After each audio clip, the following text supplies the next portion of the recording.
Breaking news! Naku naman, Mr. President, paano mo naman to nagawa sa ating bansa?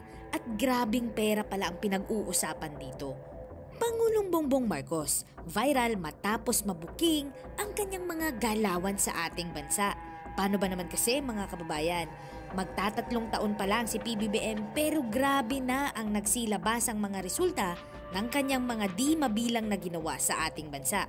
Ito talaga ang ayaw makita at ayaw marinig ng mga kontra-administrasyong Marcos. At hindi basta-bastang mga proyekto ito mga kababayan. Dahil bilyong-bilyong piso ang involved na pera dito. At ito matindi mga kababayan. Dahil hindi ito sinasadya ni PBBM na mangyari sa ilalim ng kanyang termino. Kaya naman pati siya mga kababayan ay hindi makapaniwala sa naging resulta ng proyektong ito.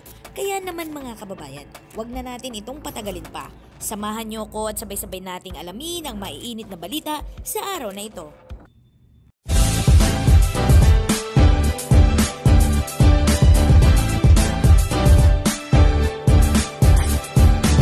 Breaking news!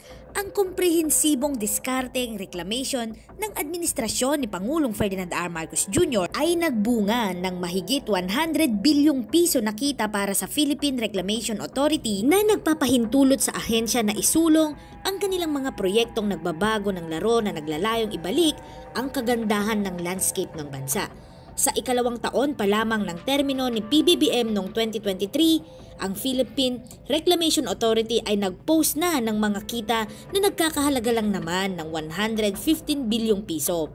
Isang pinakamalaking paglukso ng mahigit 100 bilyong piso mula sa 3.4 bilyong pisong kita na naitala ng Philippine Reclamation Authority noong taong 2022. Dahil sa pamana ng Pangulong ito, ang Philippine Reclamation Authority ay isa na ngayon sa kumikitang mga ahensya sa bansa na ginagawang mas handa itong ipagpatuloy ang mga proyekto para mapahusay pa ang mga lupain ng gobyerno.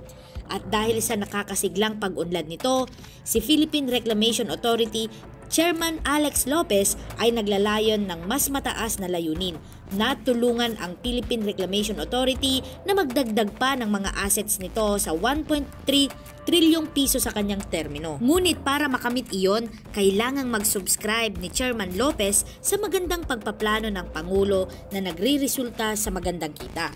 At ang magagandang kita ay nagre-resulta sa pagkakaloob ng hustisyang panlipunan at pangkalikasan. Iyan ay isa sa mga gabay na prinsipyo ni Pangulong Bongbong Marcos habang inilalagay niya ang programa sa pagbawi ng ekonomiya ng bansa at kumikilos ang kanyang layunin na tuluyang ilagay ang Pilipinas sa hump ng economic regression at ituro ang bansa sa landas ng mas mataas na paglago ng ekonomiya. Sa ilalim ng patnubay ng Pangulo at ng kanyang bagong Pilipinas na sigaw para sa pagkakaisa at pagbabago, ang buong gobyerno ay nakabangon mula sa post-pandemic nito.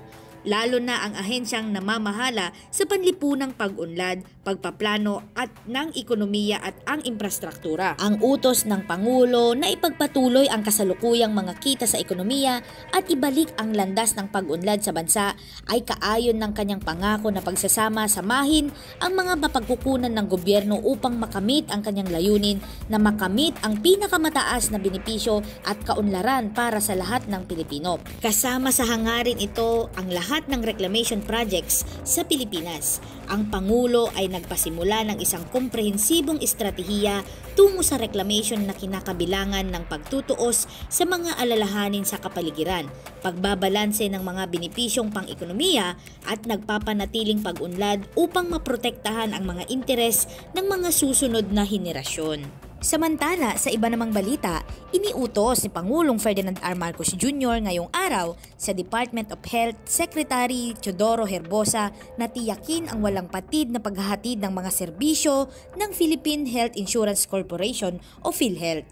Sa paglalagda ng 2025 National Budget noong December 2024, tiniyak ni Pangulong Marcos na patuloy na magbibigay ng walang patid na serbisyo ang PhilHealth sa kabila ng zero subsidy mula sa budget. Iniulit ng Pangulo ang pangako ng administrasyon na unahin ang mga serbisyong panlipunan sa 2025 National Budget na nakatuon sa mga pangunahing sektor tulad ng edukasyon, kalusugan, serbisyong pang-ekonomiya, infrastruktura at agrikultura.